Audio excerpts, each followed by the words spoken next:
মামলায় গ্রেপ্তার জীবন কৃষ্ণ সাহা, সিবিআইয়ের পর ইডির হাতে গ্রেপ্তার এবার বড়োয়া তৃণমূল বিধায়ক। মোদি ফিরতেই 26-এর ভোটের আগে আবার তৎপর ইডি। 26-এর আগে কি বাংলায় ভোট পেতে ধরপাকড় খেলা এটা?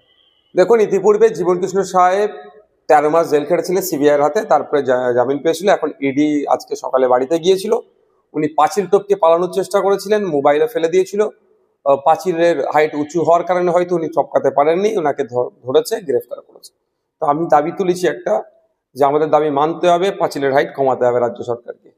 তাছাড়া এগুলো কষ্ট পাচ্ছে, কারণ দুর্নীতির টাকায় তো খেয়ে শরীর স্বাস্থ্য ভালো বানিয়ে ফেলেছে, টপকে পালাতে পারছে না, বারবার অকৃতকার্য হয়ে যাচ্ছে টপকানোর ক্ষেত্রে।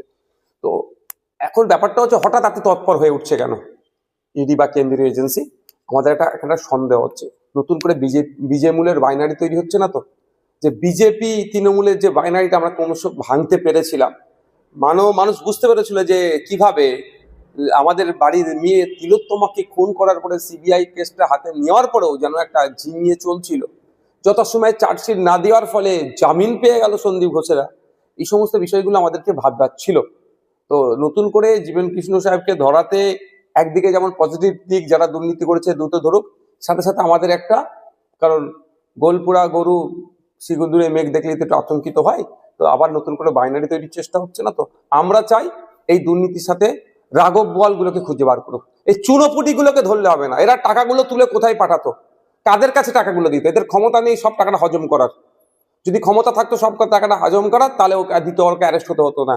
কিন্তু যারা হজম করে নিল, যাদের কাছে টাকাটা তুলে পাঠাতো, অর্থাৎ দুর্নীতি করতো, দুর্নীতির টাকাটা পাঠাতো, তাদেরকে খুঁজে বার করা। সেই রাঘব বোয়ালগুলোকে ধরা হোক, ধরে তাদেরকে জেলের মধ্যে রাখা হোক। শিক্ষা একটা পুরো প্রজন্মকে শেষ করে দিয়েছে দুর্নীতির কারণে।